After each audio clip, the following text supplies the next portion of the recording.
अस्सलाम वालेकुम 9th class, कैसे हैं आप सब? आई होप आप सब ठीक होंगे। स्टूडेंट्स, केमिस्ट्री के लेक्चर में जो हमारा आज का टॉपिक है वो पीरियोडिसिटी ऑफ प्रॉपर्टीज़। कल हम लोगों ने डिस्कस किए थे group and period, salient features discuss किए थे, ठीक है। पीरियोडिसिटी ऑफ प्रॉपर्टीज़ आपकी जो चैप्टर है, चैप्टर नंबर 3, उसके नाम का हिस्सा भी है ये, ठीक है।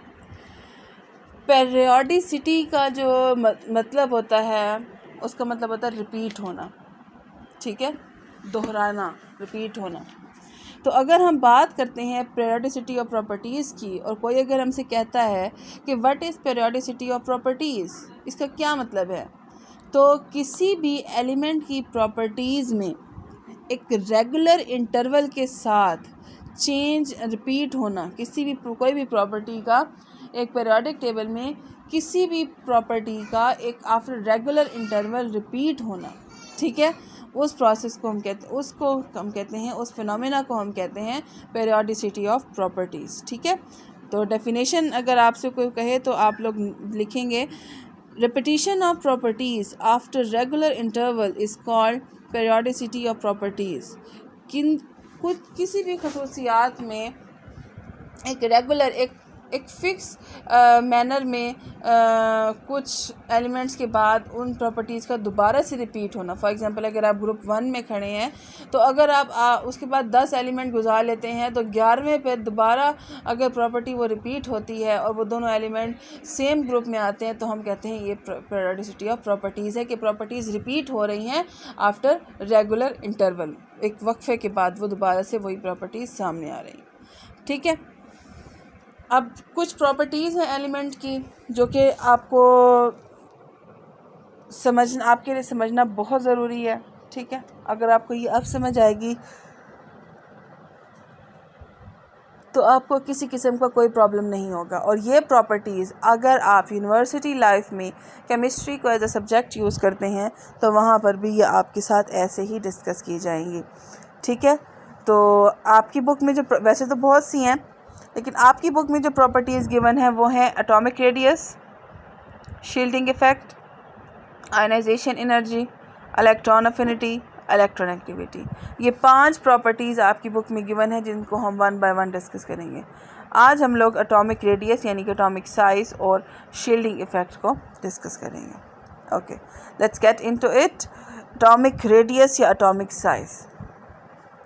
बेटा, आपको पता है कि एटम जो है वो बहुत छोटा है, स्मॉलेस्ट यूनिट है, और उसको देखना भी पॉसिबल नहीं है।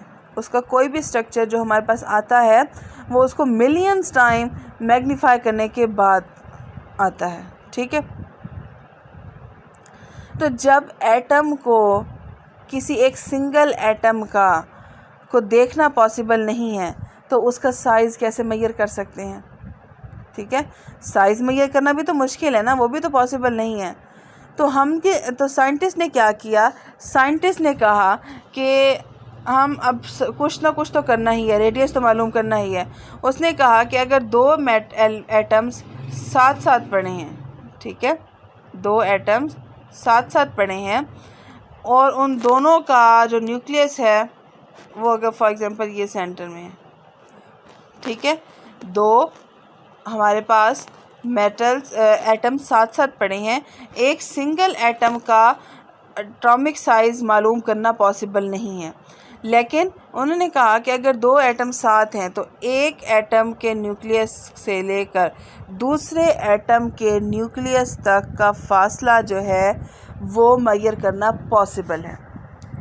एक एटम के न्यूक्लियस से लेकर दूसरे एटम के न्यूक्लियस तक का जो डिस्टेंस है वो मेजर करना पॉसिबल है, ठीक है। तो वो जब मेजर किया गया, फॉर एग्जांपल अगर हम बात करते हैं कार्बन की, तो उसको 155 समथिंग कुछ इस तरह का वो निकला, ठीक है जी। लेकिन एक सिंगल एटम का साइज़ मालूम करने के लिए हमें पता है रेडियस जो है वो d/2 है, r=d/2, जो टोटल डायमीटर आता है उसका हाफ होता है। तो हमने, क्योंकि ये यहाँ से यहाँ तक इक्वल साइज़ के ये एटम थे, इनका जो डिस्टेंस था वो सेम ही होगा।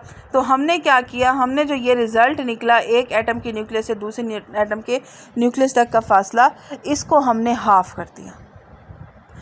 कर दिया, 2 से डिवाइड कर दिया, ठीक है। और पता चल गया कि एक सिंगल एटम का जो साइज़ है, जो रेडियस है, वो इतना है। तो कार्बन के हवाले से जब बात अगर हम करते हैं तो 77 उसका निकला, जो कि हाफ़ है कार्बन के एक एटम से दूसरे एटम के दरमियान जो डिस्टेंस है, उस डिस्टेंस का हाफ़ वो उस एक सिंगल कार्बन एटम का रेडियस है, ठीक है जी। तो इस तरीके से हम कहते हैं कि रेडियस हमने मेजर किया। अब ये एटॉमिक रेडियस होता क्या है, इसको देख लेते हैं।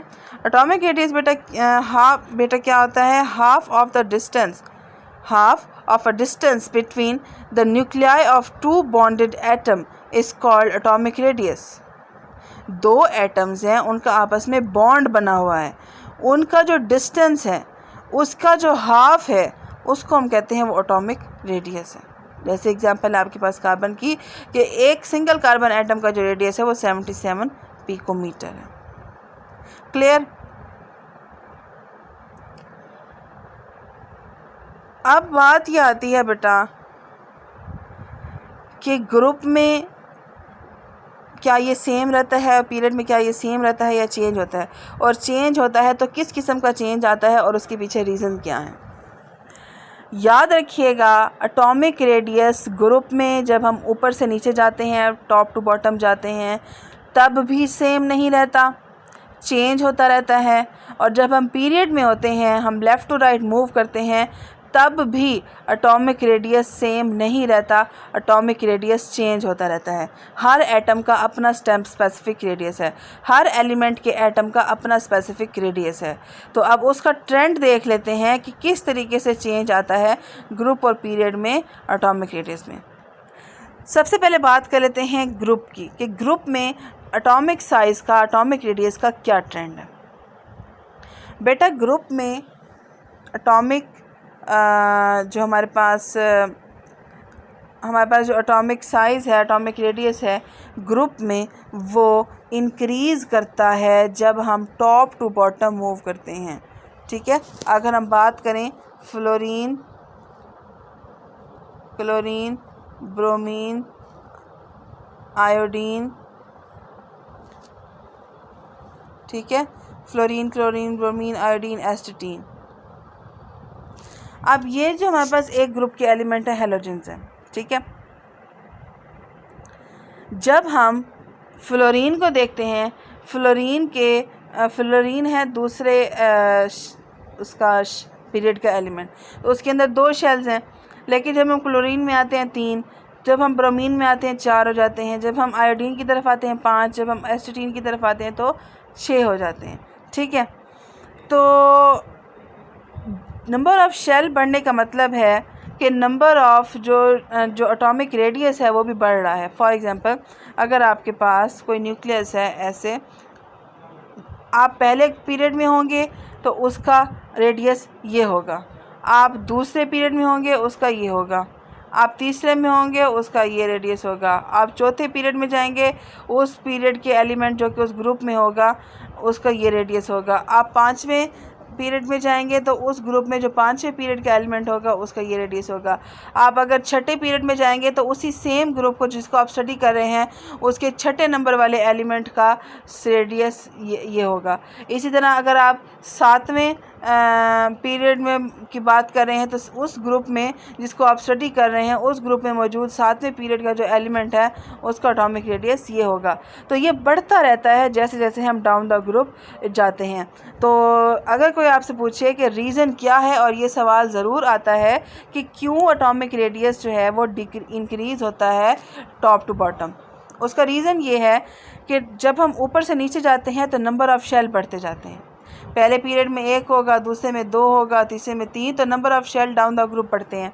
तीसरा, जब शेल बढ़ रहे हैं इलेक्ट्रॉन भी बढ़ रहे हैं, अब इलेक्ट्रॉन बढ़ने के साथ साथ जो न्यूक्लियस का जो चार्ज है ना, जिस फोर्स ने इन इलेक्ट्रॉन्स को पकड़ा हुआ है ये भी कम होता जाता है, क्योंकि न्यूक्लियस के अंदर जो प्रोटॉन है वो उनकी एक फोर्स ऑफ अट्रैक्शन होती है, क्योंकि उनके ऊपर पॉजिटिव चार्ज होता है और इलेक्ट्रॉन के ऊपर नेगेटिव। तो आपको पता है पॉजिटिव और नेगेटिव एक दूसरे को अट्रैक्ट करते हैं। अब जो न्यूक्लियस का चार्ज है, न्यूक्लियर चार्ज है, ये कम होता जाएगा क्योंकि नंबर ऑफ़ इलेक्ट्रॉन बढ़ते जाएंगे, साथ साथ शेल्स भी बढ़ते जाएंगे।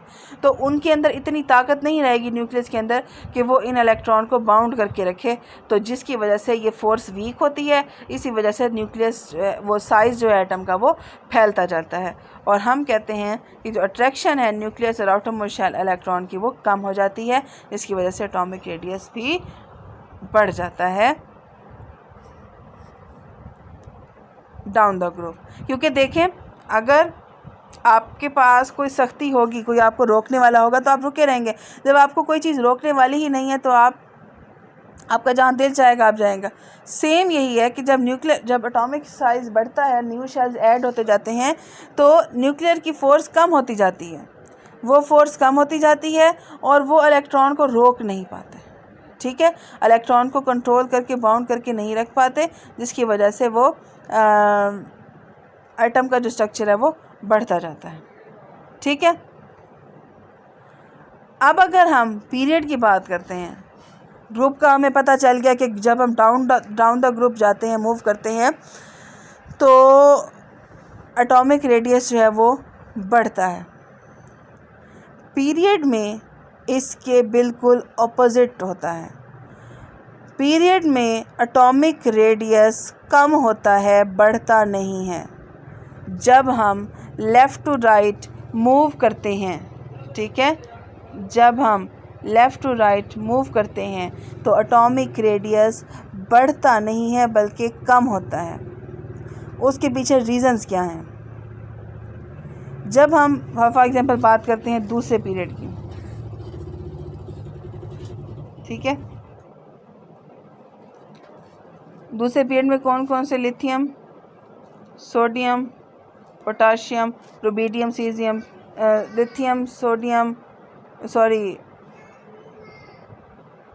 Lithium, beryllium, boron, carbon, nitrogen, oxygen, fluorine, neon, ये हैं दूसरे पीरियड के एलिमेंट।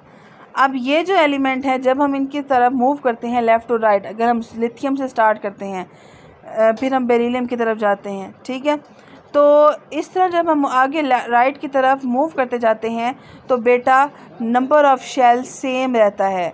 ग्रुप में शेल का नंबर बढ़ता जाता है जैसे जैसे हम नीचे मूव करते हैं, लेकिन पीरियड में जो ग्रुप का जो शेल का नंबर है वो सेम रहता है।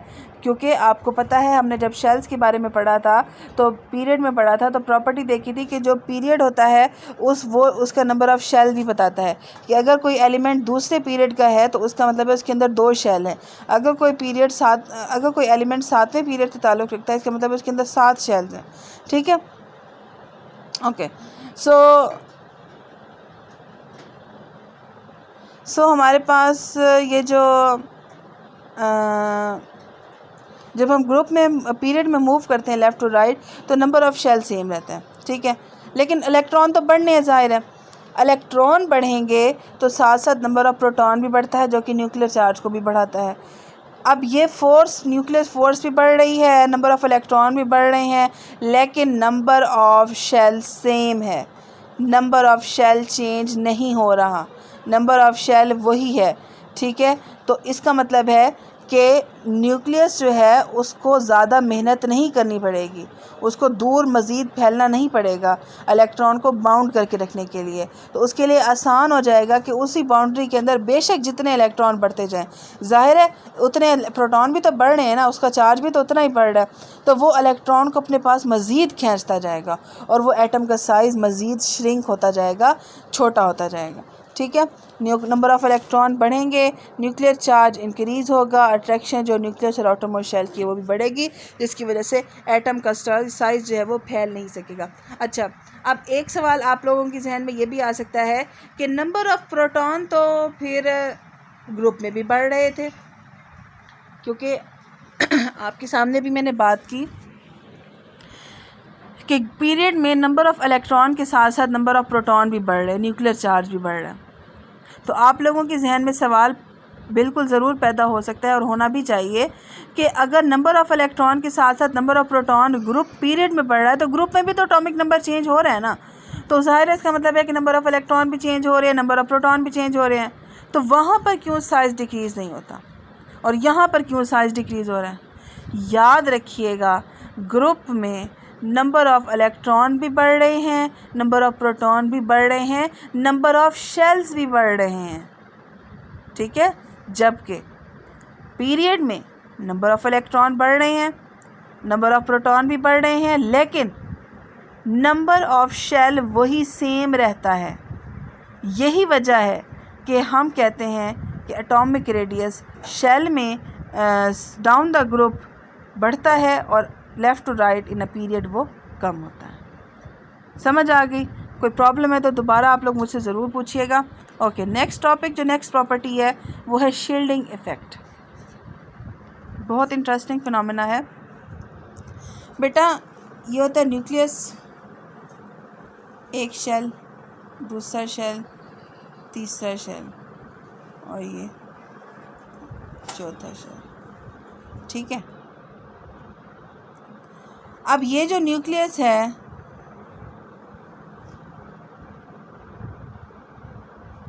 ये और इसके ये जो बाहर वाला outer most shell, outer shell, ठीक है, आउटर मोस्ट शेल, हम बात करते हैं कि इनकी और इनकी अट्रैक्शन कम होती है, बढ़ती है, एटॉमिक साइज़ बढ़ता है, कम होता है। लेकिन इस आउटर मोस्ट शेल और इस न्यूक्लियस, इनके दरमियान में 2 या 3 शेल, डिपेंड करता है एलिमेंट कौन सा है, उसका एटॉमिक नंबर कौन सा है, और शेल भी तो मौजूद है ना उस आउटर मोस्ट और न्यूक्लियस के दरमियान में, जिनको हम इनर शेल्स कहते हैं। क्या कहते हैं? Inner shells. The shells present between outer most shell and nucleus are called inner shell. अब इन शेल्स के अंदर भी तो इलेक्ट्रॉन मौजूद हैं जो कि कम्प्लीटली फिल्ड हैं। ये शेल ये भी अपना इफ़ेक्ट शो करते हैं जिसको हम कहते हैं शील्डिंग इफ़ेक्ट। ये जो इनर शेल इलेक्ट्रॉन हैं ये एक बैरियर के तौर पर काम करते हैं, कोशिश करते हैं कि हम जो फोर्स न्यूक्लियस इनके साथ अट्रैक्ट कर रहा है, इनको अट्रैक्ट कर रहा है अपनी तरफ, आउटर मोस्ट इलेक्ट्रॉन को, ये कोशिश करते हैं कि न्यूक्लियस की जो फोर्स है वो हम तक रहे, आउटर मोस्ट इलेक्ट्रॉन तक ना जाए।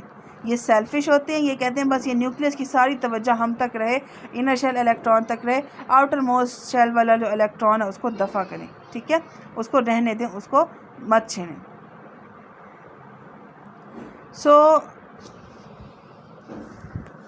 होता क्या है कि ये अपना इफ़ेक्ट शो करते हैं, ये उस जो न्यूक्लियर फोर्स फील करते हैं आउटर मोस्ट शेल इलेक्ट्रॉन, उसको हिंडर करने की, कम करने की, उसको शील्ड करने की कोशिश करती हैं। इनकी इस कोशिश को नाम दिया जाता है शील्डिंग इफ़ेक्ट या स्क्रीनिंग इफ़ेक्ट, ठीक है। और ये कौन शो करता है? Inner shell electron. तो प्रॉपर डेफिनेशन जो इसकी है वो आप यही लिखेंगे एग्जाम पॉइंट ऑफ व्यू से कि the effect shown by electron present in inner shells to screen और shield force of attraction of nucleus felt by valence shell electron, valence shell outer most shell, ठीक है, is called shielding effect. Outer most shell electron और nucleus की जो आपस की force होती है उसको कम करने की कोशिश करते हैं और न्यूक्लियर फोर्स को अपने तक महदूद रखने की कोशिश करते हैं इनर शेल इलेक्ट्रॉन। इस इफ़ेक्ट को हम कहते हैं स्क्रीनिंग इफ़ेक्ट या शील्डिंग इफ़ेक्ट। और ग्रुप में जब हम डाउन द ग्रुप जाते हैं तो शील्डिंग इफ़ेक्ट बढ़ता है, क्योंकि आपको पता है शेल्स बढ़ते जाते हैं और इनर शेल्स इलेक्ट्रॉन भी बढ़ते जाएंगे। लेकिन क्योंकि पीरियड में इनर शेल्स नहीं बढ़ते, नंबर ऑफ़ शेल वही रहता है, ठीक है, नंबर ऑफ़ शेल्स वही रहते हैं।